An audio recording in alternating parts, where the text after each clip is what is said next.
आप कहते हैं छोड़ने की बात और मैं कहता हूं ग्रहण करने की बात। इतना ही अंतर है। समझ आया?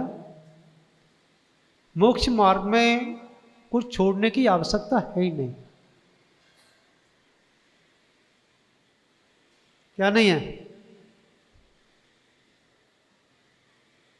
घर छोड़ो, बीवी छोड़ो, बच्चे छोड़ो,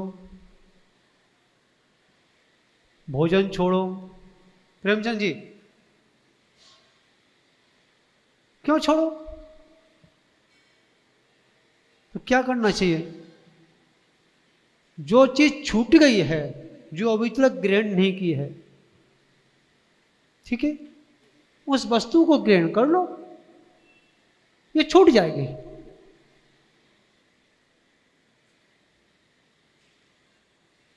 गिलास होता है, गिलास, गिलास में जब कोई पदार्थ डालते हैं, क्या डालते हैं? गिलास खाली दिखता है आपको? उसमें गिलास में है क्या? पदार्थ ना जब तक नहीं डाला है, जब तक उसमें है कुछ, खाली है। बस यही भूल है। यही अगर समझ में आ जाए तो मोक्ष मार्ग खुल जाए। राकेश जी, समझ में आया? गाड़ी वाले भैया, इनका तो हम मरसगन में बाबा रखा या तो अच्छा है। हाँ, मरसगन के बाबा की भी दाढ़ी थी और इतना अंतर, उनकी सफ़ेद थी, आपकी काली है, आगे चल के भी सफ़ेद हो जाएगी। हाँ, समझ में आया? तो क्या है, बस इतनी भूल है कि हमें वह गिलास खाली दिखता है। क्या दिखता है? परंतु गिलास खाली नहीं है। क्या है? उसके अंदर हवा है, वायु है, ठीक है। और जब उसमें हम जो पी पदार्थ डालते हैं, जब गिलास उस पी पदार्थ को ग्रहण करता है, ठीक है, तो हवा निकल जाती है कि हवा निकाली जाती है? निकाली जाती है। समझ में आया? विचार करना थोड़ा सा। हम छोड़ने में लगे हैं। क्यों छोड़ रहे हैं? इस छोड़ने से क्या कारण होगा, क्या इससे लाभ होगा, इसके बारे में पता नहीं। उपास कर रहे हैं, अरे उपास का पता ही नहीं है कि उपास है क्या चीज, ठीक है। बिगड़ समझदारी के, समझ आया, बिगड़ जानकारी के हमारी यात्रा कभी पूर्ण नहीं हो सकती, भटक जाएंगे। पहले ये तो विचार करो कि हम उपवास के जो पर्व आए हैं, इन पर्वों में जो हम उपवास कर रहे हैं, भोजन छोड़ रहे हैं, रसी कर रहे हैं, हरी छोड़ रहे हैं, ठीक है, एक समय पानी पी रहे हैं, एक समय भोजन कर रहे हैं, इतना हम जो है इस शरीर को पीड़ा दे रहे हैं। किसको दे रहे हैं? इनसे कहा छोड़ दो, हम नहीं छोड़े, पतले हो जाएंगे। हाँ, मैं भैया छोड़ दो, अच्छी बात है, नहीं तुम्हारे 3 लंगोटी का एक कपड़ा में, 1 लंगोटी में कपड़ा लगेगा, फायदा क्या है, कुछ हो जाओ। हाँ, महाराज हम नहीं छोड़ेंगे। एक शरीर को तपाने के तप हुआ करता है, ठीक है, जो कि उसे बाल तप कहा जाता है। क्या कहा पंडित जी? और जो बाल तप हुआ करता है वो अज्ञान अवस्था में हुआ करता है, वो ज्ञान अवस्था में नहीं होता है। हमसे ज्यादा तप वो करते हैं जो कि 1 उंगली पे खड़े रहते हैं। क्या करते हैं? हाँ, बस जो है पूरा जीवन जो हाथ ऊपर रख दिया वो नीचे नहीं किया है, पूरा हाथ सूख गया, लकड़ी हो गया एकदम, है, एक पेड़ से पूरा जीवन निकाल लिया, वो भी तप है ना। पर उस तप से आत्मा का तपना नहीं होगा। क्या सम्यक दृष्टि तप में और मिथ्या दृष्टि तप में अंतर देखिए। आप लोग जो है द्रव्यलिंगी भावलिंगी की बात करते हैं, ठीक है, द्रव्यलिंगी भावलिंगी। अभी भैया कुछ दिन पहले दिल्ली से कुछ लोग आए थे, मैंने कहा प्रवचन करते हैं तो भावलिंग है कि द्रव्यलिंग है? क्यों भैया जी? वो द्रव्यलिंग है। महान बाबू,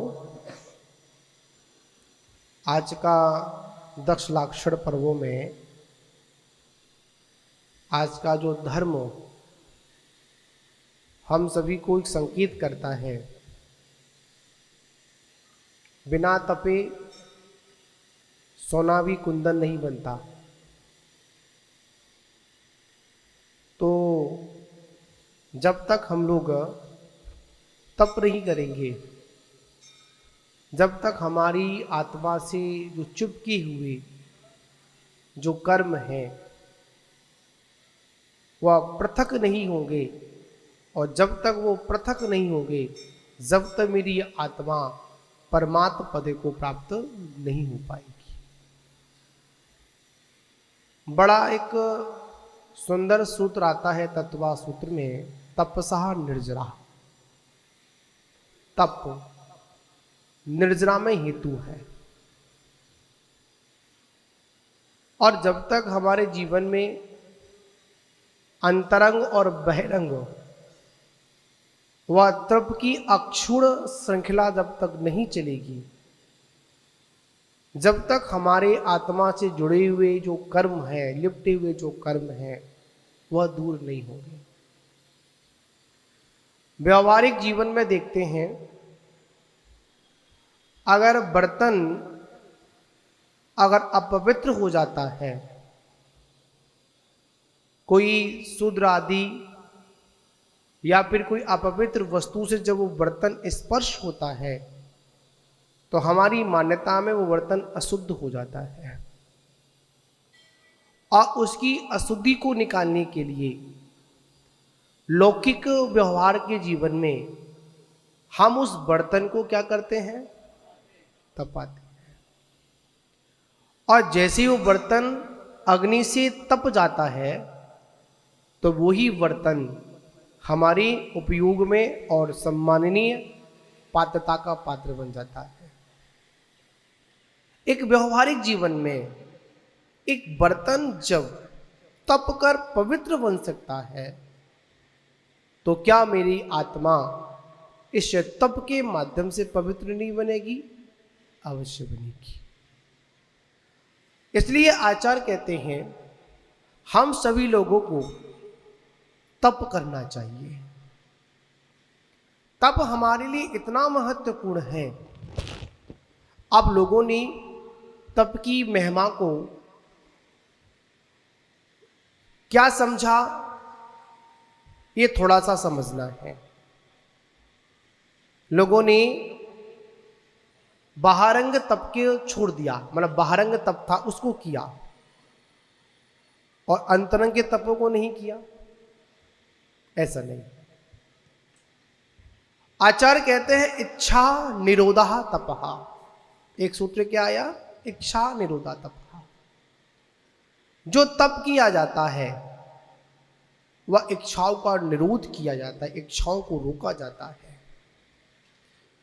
हमारा जीवन और हमारे छोटे से जीवन में इच्छाएं असीमित हैं, इसलिए हम लोग दुखी हैं। तपस्वी कुछ ना होते हुए भी बड़े सुखी हैं। हमारे गुरु महाराज तपस्वी सम्राट को देखिए, जिन्होंने दर्शन किए होंगे, जिन्होंने दर्शन नहीं किए तो एक बार उनके जीवन चरित्र को अवश्य पढ़ना। और जिन्होंने अपने जीवन में अनेकों अनेक व्रत किए, अनेकों अनेक तपस्या की। तपस्वी सम्राट उनका जो नाम था, उन्होंने सिर्फ बहिरंग के तप नहीं किए थे, अंतरंग से भी वह 6 प्रकार के तपों को किया करते थे। 6 अंतरंग और 6 बहिरंग। महान बाबू, हम सभी लोगों को तप करना चाहिए। अब तप कैसे करें? आप लोगों ने 16 कर्ण भावनाओं में शक्ति तस तप, शक्ति के अनुसार जितनी शक्ति हो उतना ही तप करें। शक्ति को ना छुपाकर तप करना है और ना शक्ति से अधिक तप करना है। शक्ति को छुपाकर तप करोगे वो भी हमारे लिए अहितकारी है, और शक्ति से अधिक करोगे तो वो तप हमारे लिए संकलता को जन्म देने वाला हो सकता है। आचार्य भगवान कहते हैं, एक होता है हाथी। देखा आप लोगों ने? एक हाथी नदी में स्नान करता है, सभी ने देखा होगा, नहीं देखा हो तो सुना होगा। आजकल तो हाथी देखने का मौका नहीं मिलता, क्योंकि जंगल में ना हम लोग रहते हैं ना जंगल में जाते हैं। हाँ, पर हमने जंगलों को नष्ट कर कर कर क्या खड़ा कर लिया है, मतलब घर बना लिए। तो हाथी जंगल में रहता है, नदी में स्नान करता है, और स्नान करने के बाद पूरा का पूरा साफ हो जाता है। और जैसे ही बाहर निकल कर आता है, अपनी ही सूंड से जो वहां पर पड़ी हुई मिट्टी होती है उसे क्या करता है? अपने ऊपर डाल लेता है। आचार्य भगवान कहते हैं, जिसके पास व्रत है, संयम है, पर आत्मज्ञान नहीं है, उसका व्रत कैसा है, उसका तप कैसा है? गज स्नान के समान ही है।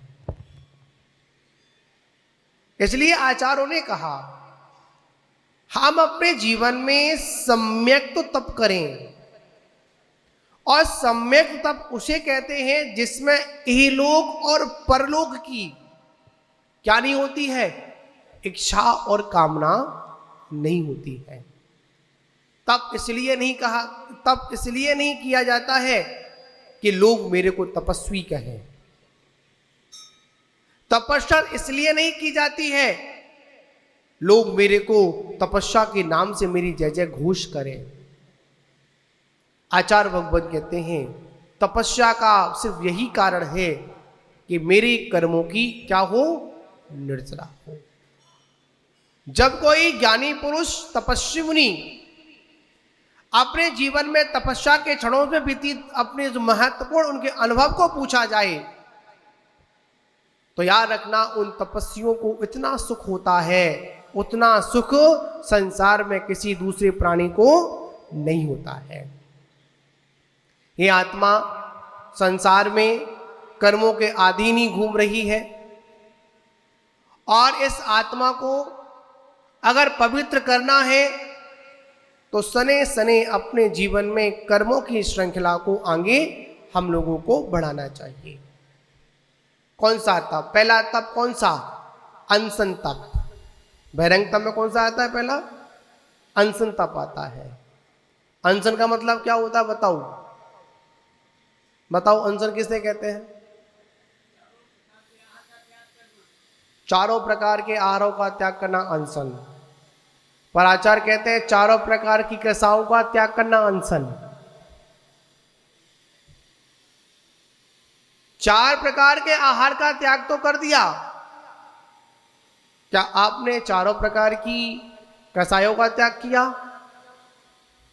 जहां तक है, जिस दिन उपवास करते हैं, जिस दिन अनशन तप करते हैं, उस दिन हमको क्रोध ज्यादा आता है। क्या आता है? क्रोध ज्यादा आता है। उपवास करने वाले व्यक्ति को मन भी आ जाता है। क्या आता है? मान भी, अरे आज मैंने उपवास किया,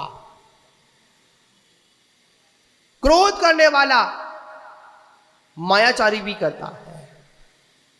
शरीर में कमजोरी आ रही होगी पर बाहर ठीक ठाक, अंतरंग में कसाई बैठी हुई हो, बाहर में बड़ा तपस्वी बना दिखाना। लोभ भी करता है, अरे इसने किया है तो मैं भी करूंगा। आचार्य भगवान कहते हैं 4 प्रकार के अन्न के त्याग के साथ साथ 4 प्रकार की कसायों का त्याग भी करना, तब जाकर तुम्हारा अनशन तप सार्थक होगा। उपवास का मतलब क्या होता है? उप माने आत्मा और वास माने क्या हुआ? अपनी आत्मा में स्थिर होना, उसका नाम उपवास। बताओ कितने लोग उपवास करते हैं? मैंने पहले दिन कहा था आप लोगों से, चर्चा हमारी हुई थी, बड़ी सुंदर बात मैंने आपने सुना हो नहीं सुना हो, कितने लोग पर्युषण पर्व में सामायिक करते हैं? बताइए, बताओ कितने लोग करते हैं? 1 2। उपवास करने वाले व्यक्तियों को अंतरंग तप, बहिरंग तपों के साथ साथ अंतरंग का भी क्या करना? तप करना चाहिए, सामायिक करना चाहिए, स्वाध्याय करना चाहिए।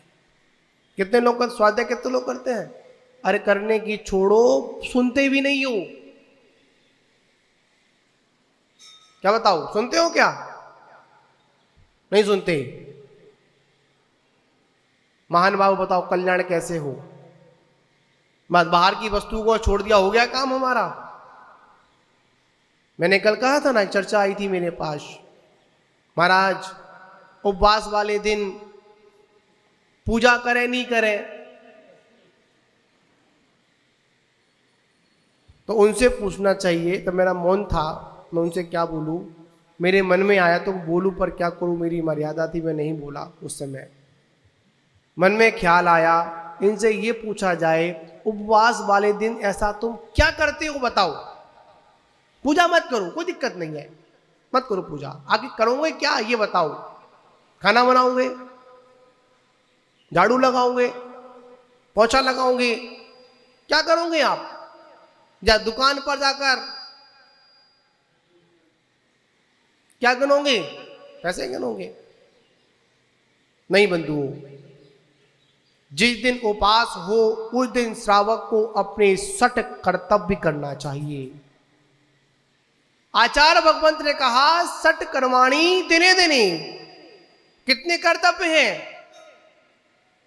पूजा। श्रावक का चाहे उपवास हो चाहे नहीं हो, पर श्रावक को प्रतिदिन जिनेंद्र भगवान का अभिषेक पूजन अवश्य करना चाहिए। एक सज्जन थे, मैं आगरा में चतुर्मास कर रहा था, उस समय 2014 की बात है। एक व्यक्ति ने मुझे आहार नहीं दिया, चतुर्दशी थी। मैंने कहा आज आपने आहार नहीं दिया। बड़ा सुंदर उन्होंने तर्क नहीं कुतर्क दिया, महाराज हमने भोजन नहीं किया तो आपको भोजन कहां से कराए?